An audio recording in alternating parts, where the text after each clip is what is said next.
We close tonight in a Virginia boatyard where a historic yacht used by 8 presidents of the last century is rotting away. Paula Reid has the saga of the Sequoia. For more than 40 years, it was the floating White House.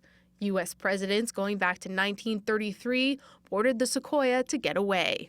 Here's Herbert Hoover with a sailfish he hooked on board, and FDR with a smaller catch. Nixon used the vessel the most for recreation, but also for important business.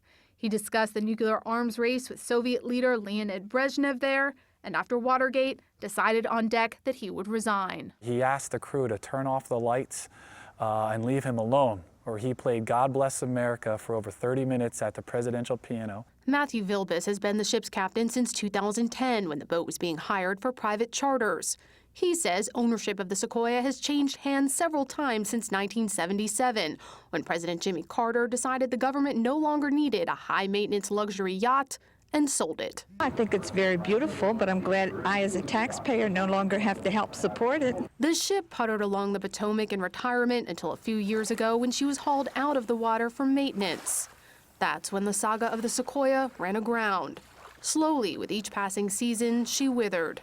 We need to protect it immediately and get it through the winter. The Sequoia has been marooned in dry dock here in Southern Virginia for 2 years.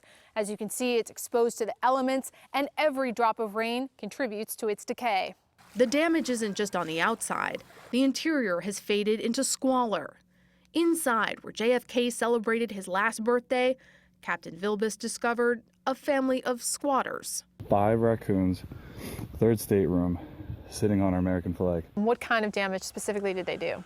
Well, there was a few rooms where the animals defecated on carpets, presidential carpets that our presidents spent time in with their families. So how did America's most famous yacht descend into a rotted raccoon's nest?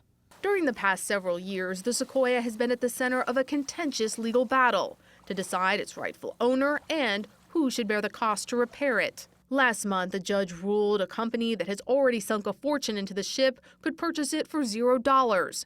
But the company is now arguing this boatload of troubles is worth millions less than zero. Vilbis says this historic yacht deserves better.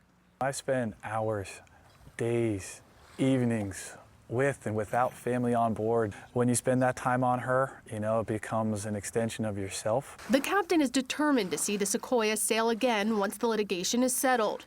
But he says it will take more than money to return this landlocked and lonesome ship to its former glory.